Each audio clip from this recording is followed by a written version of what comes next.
여러분, 제가 오늘 천국에 대해서 제가 지난 며칠 동안 본 환상을 오늘 말씀드리려고 합니다. 오늘 여러분이 천국과 지옥에 대해서 제가 드리는 오늘 환상의 말씀으로 이제 다시는 그런 질문을 안 하셨으면 좋겠습니다.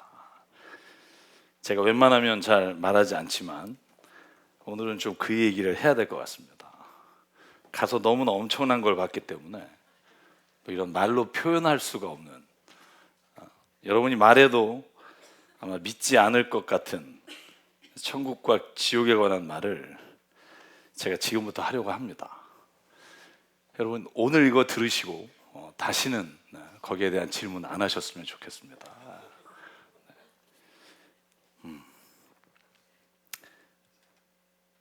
근데 제가 도저히 말씀드리기가 어렵겠네요.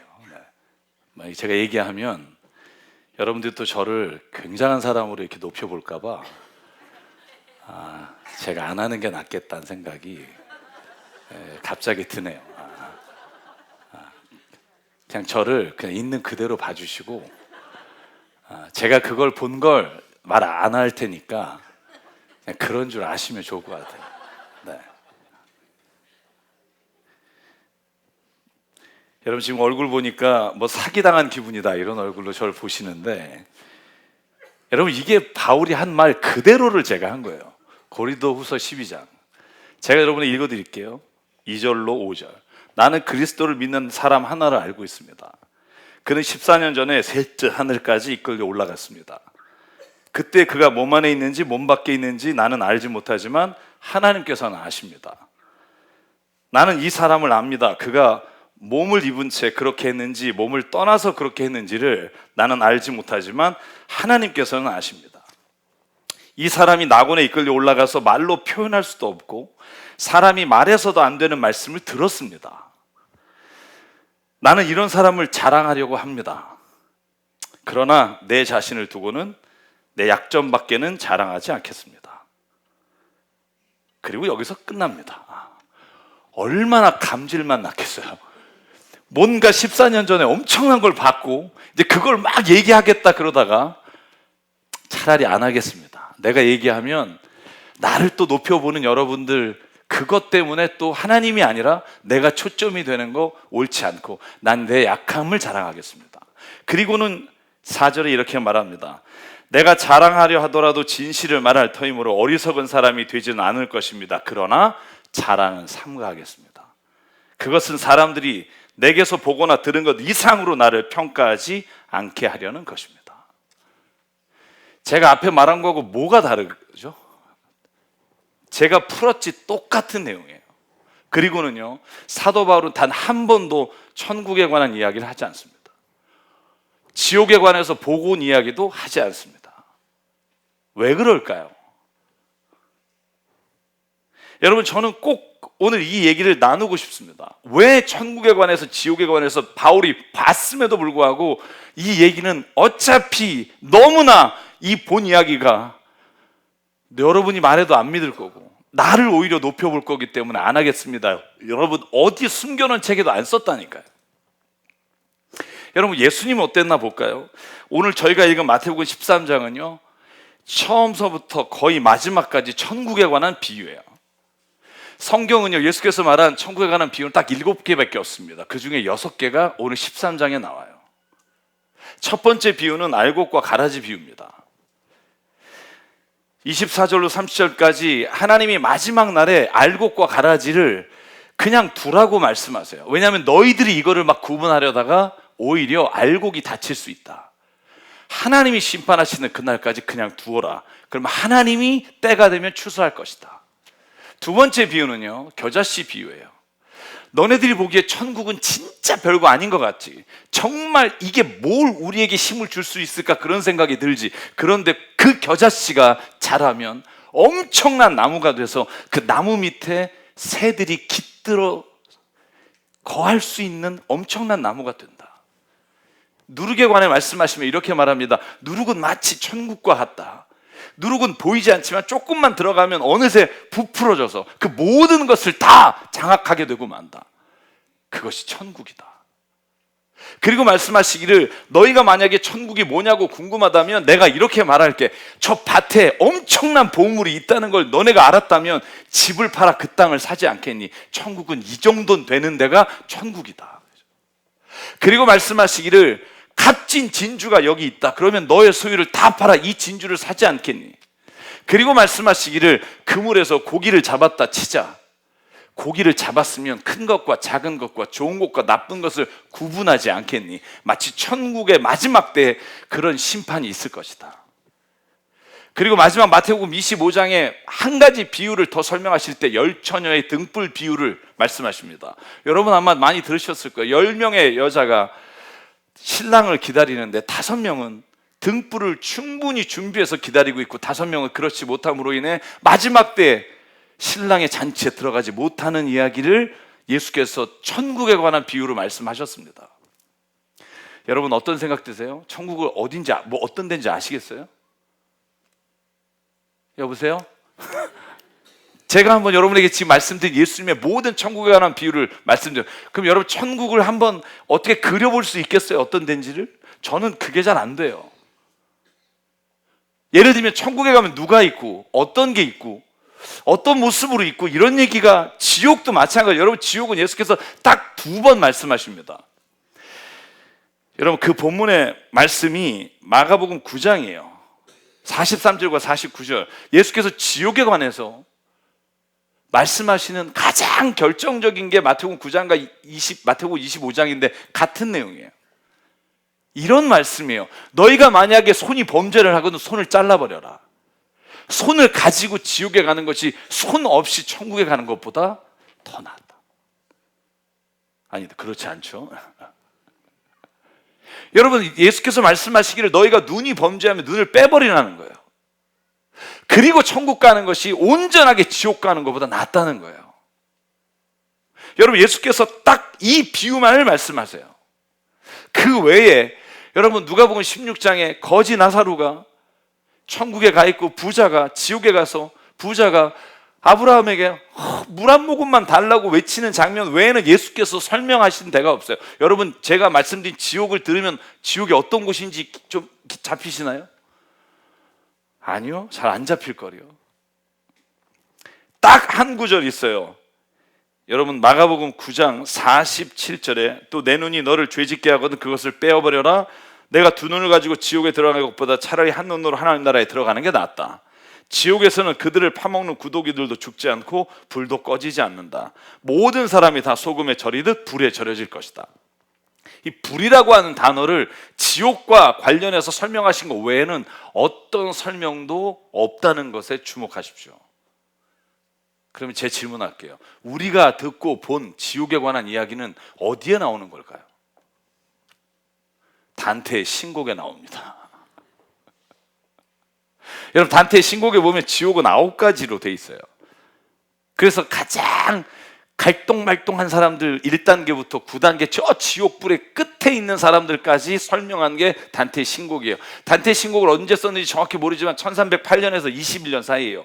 지금으로부터 700년 전에 단테가 자기가 본 건지 아니면 상상으로 쓴 건지 시로 적은 신곡이 요즘 여러분 교회에서 간증한다는 천국 지옥 갔다 왔다는 사람의 대부분이 거기 있는 내용과 거의 비슷해요.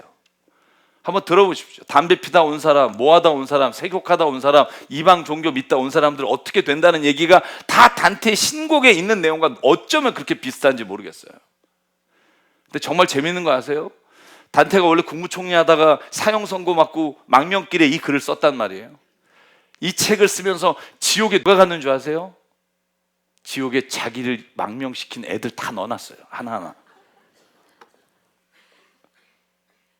자기의 정적들을 지옥에 하나씩 이렇게 걸쳐놨어요. 저도 한 권 쓰고 싶어요, 가끔. 제가 사진 몇 장 보여드릴게요. 이게 단테 신곡을 읽고 나서 화가들이 쓴 이게 지옥의 9가지예요. 아래부터 쭉. 제가 차마 그 다음 사진은요 가장 잔악하지 않은 사진으로 몇 장 여러분에게 보여드릴게요.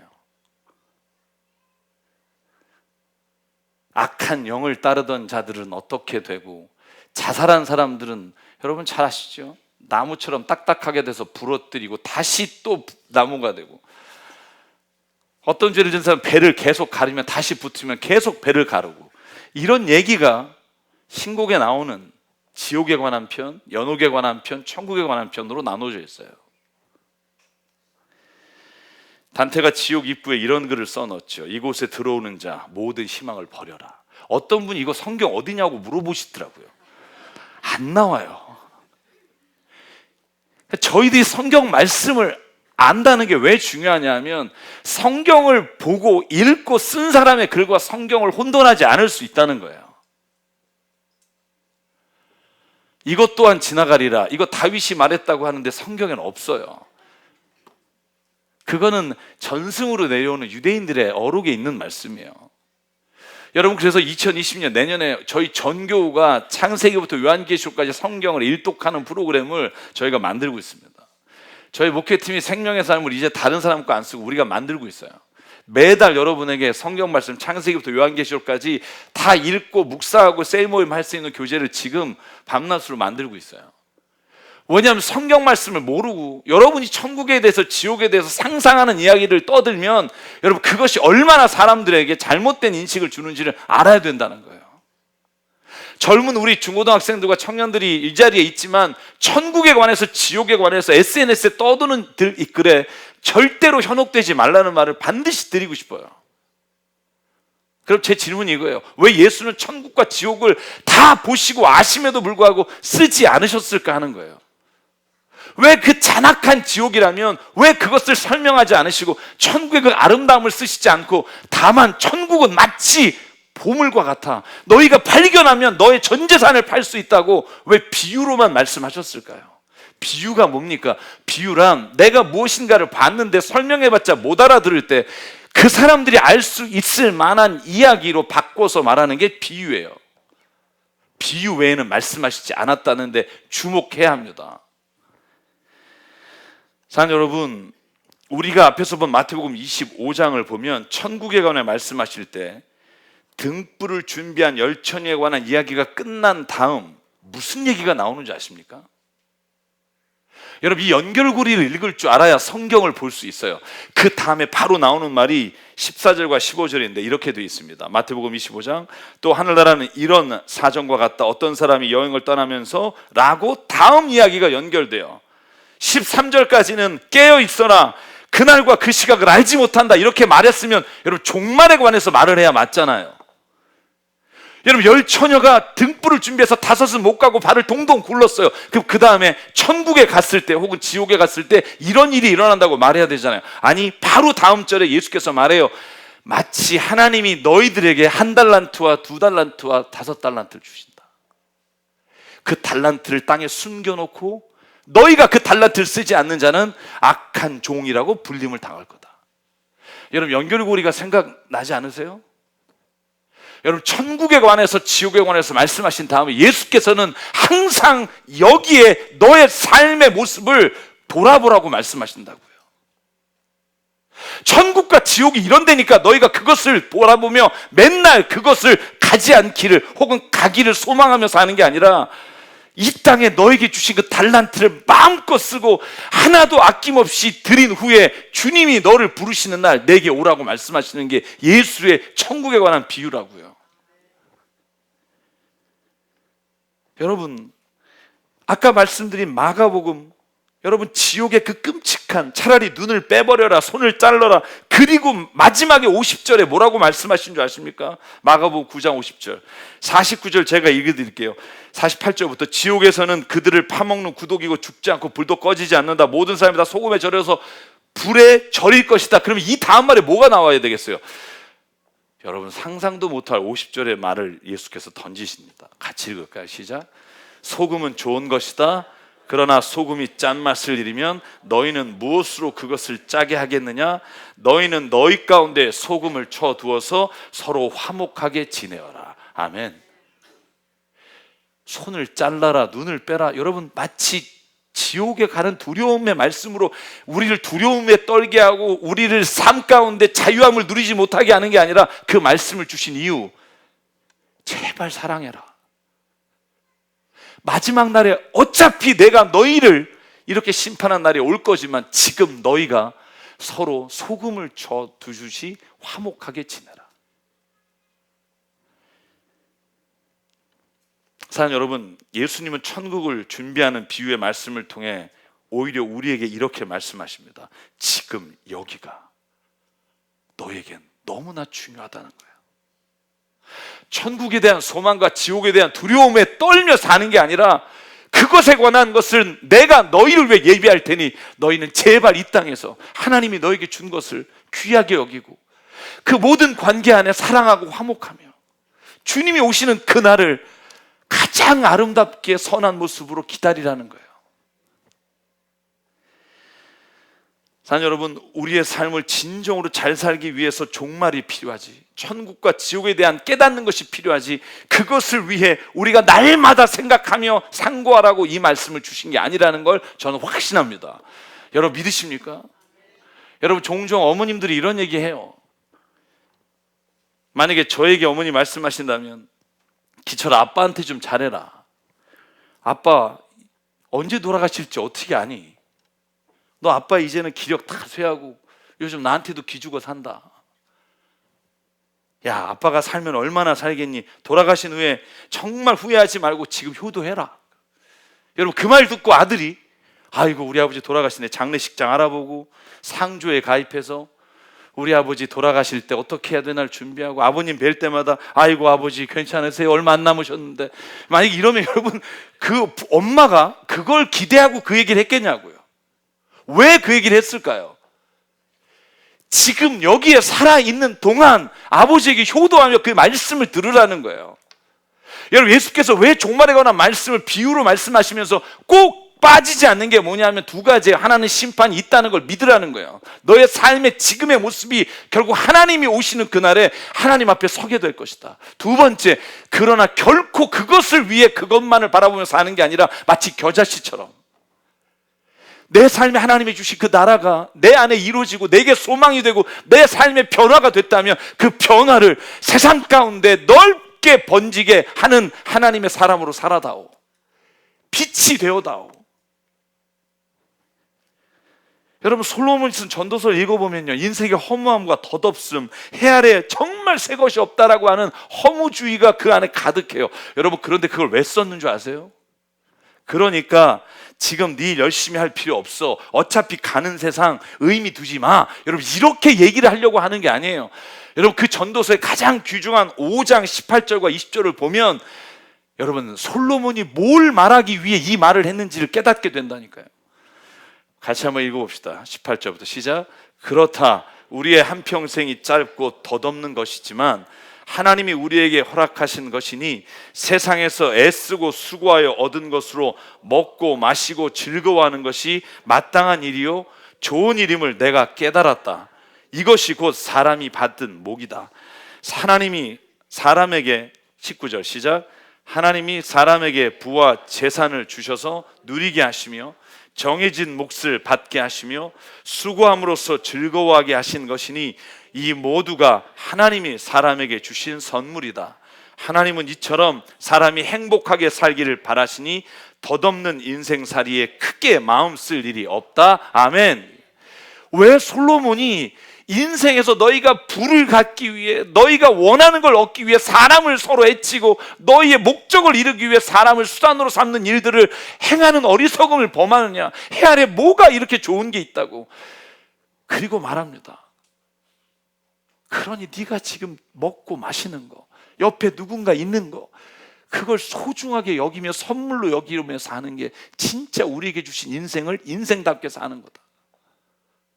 저는 오늘 예수께서 왜 종말의 천국과 지옥에 관해서 말씀하시면서 우리에게 그 말씀을 기억하라고 요청하시냐 하면, 예수님은 오늘 우리가 죽음의 시간, 종말을 기억하며 오늘 이 시간 더 감사하고 더 사랑하고 더 화목하고 더 원수도 사랑할 수 있는 마음이 거기서 온다는 걸 예수께서 우리에게 말씀하시기 위해 오늘 천국에 관한 비유를 우리에게 주셨다고 저는 믿습니다. 사랑 여러분, 마지막 순간에서 우리의 삶을 돌아보면, 마지막 삶의 자리에서 누군가 나를 싫어하는 사람을 바라보면 용서할 수 있는 마음을 갖게 돼요. 제가 병원 사역을 15년 동안 하면서 깨달은 게 있다면 모든 관계가 회복되는 자리가 어딘 줄 아세요? 마지막 임종 전에 그 자리는요, 모든 게 용서가 돼요. 왜? 그 자리에 서면 내가 얻었던 이익이나 내가 누리던 모든 것들이 의미 없고 가치 없는 그 선상에 내가 서게 되면 가는 사람도 모든 걸 다 용서할 수 있고요, 보내는 사람도 그 자리에선 용서 외에는 할 것이 없다는 걸 알기 때문이에요. 사랑 여러분, 저는 이단들이 종말을 팔아서 지금 여기에 주님이 주신 선물로 사는 이 삶을 종말을 위해 쏟아부으라는 정신없는 소리에 여러분 귀를 기울이는 너무나 많은 그리스도인들을 봐요.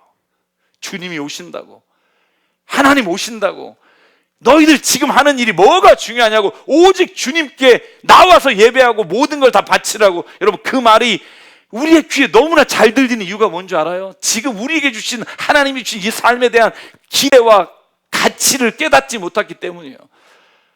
저는 이 삶은 하나님이 우리에게 엄청나게 주신 선물이라고 믿습니다. 여러분, 제가 종말에 관한 사진을 보여드릴게요. 여러분, 종말에 관한 사진이 정말 인터넷에 너무나 많아요. 휴거할 겁니다. 예수 그리스도께서 오십니다. 1992년 사진들 계속 나와요. 외국도 마찬가지예요. 왜? 인간의 두려움을 팔아서 자기가 원하는 것을 이루려고 하는 교주들이 있기 때문이에요. 아니, 어쩌면 목사님들 중에도 그런 사람이 있어요. 종말을 팔아서 여러분을 두렵게 하는 사람을 떠나십시오. 반드시 천국과 지옥은 있고 주님은 오십니다. 그러나 그것을 두려움으로 기다릴 사람들은요, 예수님을 믿지 않는 분일 수 있으나 우리는 기쁨으로 주가 오시는 날까지 우리의 삶의 자리에 지금 여기에 주신 그 삶을 가장 아름답고 선하게 세상의 빛과 소금으로 살아가는 게 오늘 주님이 우리에게 요청하시는 삶의 모습이라고 저는 믿습니다. 심판을 대비해서 온 삶을 그곳에 집중해서 살라고, 교주에게 충성을 다하라고 돈과 시간과 정성을 들이고 14만 4천에 꼭 들어가야 된다고 사람들을 현혹하는 그 말을 들으며 두려워하는 마음이 든다면 여러분은 아직 하나님을 못 믿는 거예요.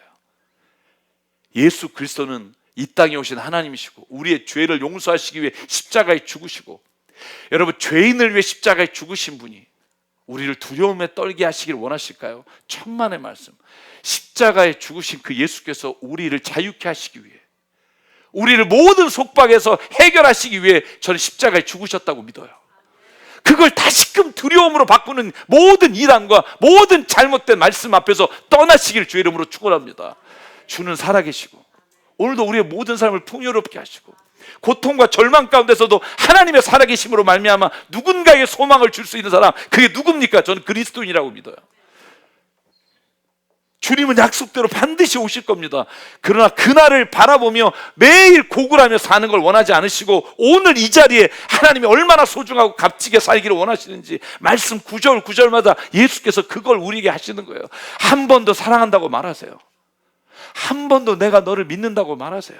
한 번 더 너가 복받은 사람이라고 말하세요. 그 말을 우리 입을 통해, 그리스도인을 통해 주께서 이 땅에 선포하기를 원하신다고요. 이 땅에 아무런 목적과 소망도 없이 살아가는 우리, 여기가 끝인 줄 알고 이기적으로 서로 싸우고 미워하는 우리, 서로가 왼수맺고 욕지도 못하는 우리에게 예수께서 종말을 선포하심으로 이 삶이 아니라 하나님 안에서 누리는 그 사랑을 누리라고 우리에게 주신 게 저는 종말에 관한 말씀이라고 믿습니다. 사랑하는 성도 여러분, 천국을 믿습니까? 이러시면 안 돼요. 여러분, 천국을 믿으십니까? 도와주세요. 한 번만 더.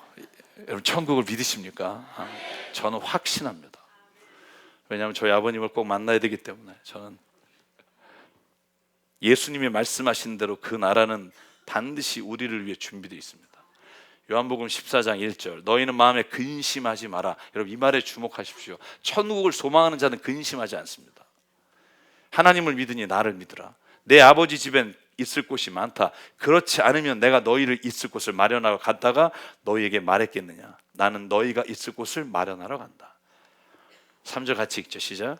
내가 가서 너희가 있는 곳을 마련하면 다시 와서 너희를 나에게로 데려다가 내가 있는 곳에 너희도 함께 있게 하겠다. 아멘. 이건 우리가 할 일이 아니에요. 우리가 용을 써도 못해요. 오직 주님만이 하시는 거예요.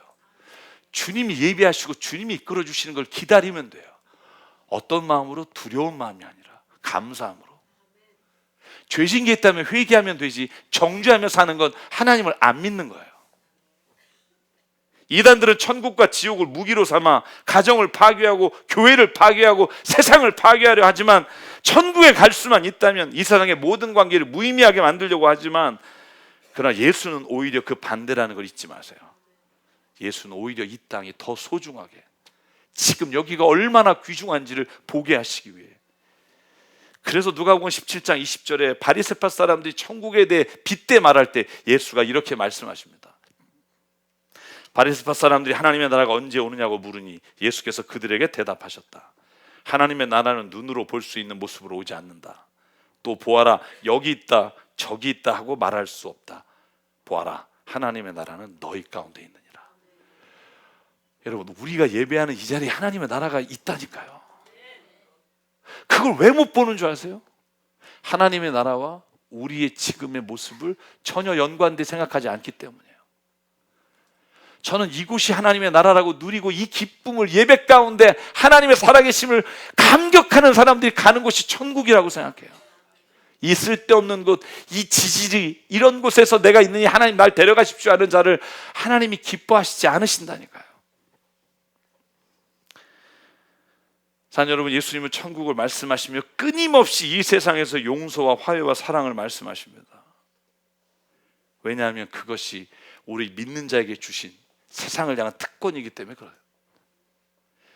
사랑하는 성도 여러분, 예수님이 종말의 시대를 살아가는 우리에게 이렇게 말합니다. 마태복음 5장, 마태복음 6장. 제가 오늘 이 말씀만 읽고 마치려고 합니다. 종말을 기다리며 예수께서 오실 때까지 너희들이 모여서 뭘 해라고 말씀하지 않으시고요. 예수께서 이렇게 말합니다. 너희는 세상의 빛이다. 산 위에 세운 마을을 숨길 수 없다. 또 사람이 등불을 켜서 말 아래에다 내려놓지 아니하고 등경 위에다 놓아둔다. 그래야 등불이 집안에 있는 모든 사람에게 환히 비친다. 마태복음 6장, 너희는 먼저 하나님의 나라와 하나님의 의를 구하라. 그리하면 이 모든 것을 너에게 더해주겠다. 그러므로 내일 일을 걱정하지 마라. 내일 걱정은 내일이 알아서 할 거다. 한날의 괴로움은 그날에 겪는 것으로 족하다. 저는 이것이 종말을 바라보는 우리 그리스도인의 모습이라고 생각해요. 제가 성경 공부하는 가운데 몇 분들이 자꾸 이 두려움이 있으세요. SNS 보니까 곧 세상이 끝날 것 같다는데요, 제가 그런 말씀드려요. 저도 내일 끝날 것 같다는 생각이 들긴 해요. 그러니까 오늘 더 잘 삽시다. 오늘도 기쁨으로 삽시다. 오늘도 정말 손해보며 삽시다. 예수 이름으로 말미암아 낮아지고 우리가 더 사랑하며 삽시다. 그게 성경이 말하는 진리라는 거예요. 진리는 다른 데 있지 않아요. 거짓 복음을 전하는 자는 다른 데 있지 않아요. 하나님의 말씀을 이용해서 하나님이 원하는 뜻이 아니라 다른 쪽으로 가는 것을 이단이라 말하고, 그렇게 하는 사람을 거짓 증언자라고 말해요. 여러분, 거짓 교사가 얼마나 많은지 몰라요. 교회 안에도. 왜? 말씀을 몰라서 그래요. 여러분, 정말 말씀을 처음 끝까지 읽어보면 하나님의 뜻이 분명한데, 여러분 부분만 읽고 그것을 잘못 깨달아 두려움에 사는 많은 사람들을 해방하시려 예수께서 오셨다는 걸 잊지 마십시오. 그러면 사랑하는 여러분, 2020년 더 사랑합시다. 더 화목합시다. 우리 옆에 분에게 한 번 더 고백할게요. 주의 이름으로 사랑합니다. 주의 이름으로 사랑합니다. 주의 이름으로 사랑합니다. 그리고 선한 열매를 맺읍시다. 네. 저는 저희 교회가 2020년에 정말 성경 말씀을 읽고 그 말씀으로 이 세상에 선한 열매를, 빛과 소금을 해나가는 교회가 되는 게 제가 꿈과 비전 속에 봐요. 같이 꿈꾸자고요. 아멘. 같이 하나님이 어떻게 이루실 일이, 하나님이 올해 말에 오실지 내년에 오실지 우리가 어떻게 알아요? 그날은 주님이 예비하시고 우리가 할 수 있는 건 오늘 여기. 더 사랑하십시오. 소금을 치는 것처럼 화목하십시오. 저는 이 말이 우리 안에 오늘 주신 주의 말씀이 되기를 주의 이름으로 축원합니다. 그래서 오늘 이 찬양 몇 주 전에 불렀지만 다시 부르고 싶습니다. 주님 다시 오실 때까지 나는 이 길을 가리라. 어디에서 내가 주님 만나든 난 이 길 가다 만날 겁니다. 저는 이단에 빠진 많은 사람들 보면 눈물이 나요. 참 말 같지도 않은 소리. 성경을 정말 한 번이라도 읽으면 도저히 빠지지 않을 그 말씀에 여러분 100만 이상의 이단에 빠져서 제가 CTS 방송하면서 눈물 나는 게 뭔 줄 아세요? 이단 2만이나 신천지에 빠져서 그 자식들 데려오려고 눈물로 10년 동안 피켓 들고 다니는 아버지들이 있어요. 이렇게 말해요. 천국과 지옥엔 자식 아버지가 없어. 너를 이곳에 못 오게 하는 게 사탄이야. 여러분 아버지가 찾아가면 뭐라는 줄 아세요? 아저씨 왜 찾아오는 거야? 아니라는데. 눈 시퍼렇게 뜨고 아버지를 향해 이 말을 듣는 아빠가 오열하는 장면을 보셔야 돼요. 주의 말씀은요 그런 데 있지 않아요. 주의 말씀은 딱 하나, 사랑이에요. 사랑하시기 때문에 십자가에 죽고, 사랑하시기 때문에 오늘 우리에게 사랑하라고 말하고, 사랑하지 않으면서 예수 믿고 구원받는다고 말하는 게 얼마나 부끄러운지. 여러분 우리가 주의 이름으로 사랑하고 주의 이름으로 사랑하는 게 교회가 되고 그리스도인이 돼서 이 땅에 빛이 되어 세상에 선포하자고요. 아무리 세상은 더럽다 말하는 사람이 있어도 아니다. 주께서 창조하신 이 세상은 우리가 하나님의 선하심을 따라 하나님의 말씀으로 바꿀 수 있습니다. 이 믿음이 있어야 여러분 세상에 나가 우리가 살 수 있다고요. 주님 반드시 오십니다. 그때 주님 맞이하러 나갈 때 주님 내가 예수 그리스도 믿음으로 말미암아 오늘 이렇게 살다 왔어요. 주님 껴안아 주세요. 여러분 이렇게 말할 수 있는 우리가 됐으면 좋겠어요. 우리 찬양하시면서 하나님의 은혜를, 하나님의 정말 우리를 향하신 그 계획을 발견하고 고백했으면 좋겠습니다. 함께 찬양하겠습니다. 주님 다시 오실 때까지. 주님 다시 오실 때까지 나는 이 길을 가리라. 좁은 문 좁은 길 나의 십자가 지고 나의 가는 이 길 끝에서 나는 주님을 보리라. 영광의 내 주님 나를 맞아주시니 주님 다시 오실 때까지 나는 일어나 달려가리라. 주의 영광 온 땅 덮을 때 나는 일어나 노래하리.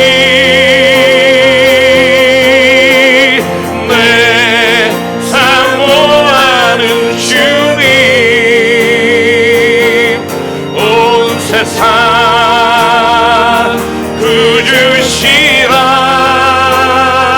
구주시라. 내 사모하는 주님 영광의 왕이시라. 우리 일어서 한번 더 고백할게요. 주님 다시 오실 때, 주님 다시 오실 때까지 더 사랑합시다. 아멘. 나는 이 길을 가리라. 좁은 문 좁은 길 나의 십자가 지고 나의 가는 이 길 끝에서 나는 주님을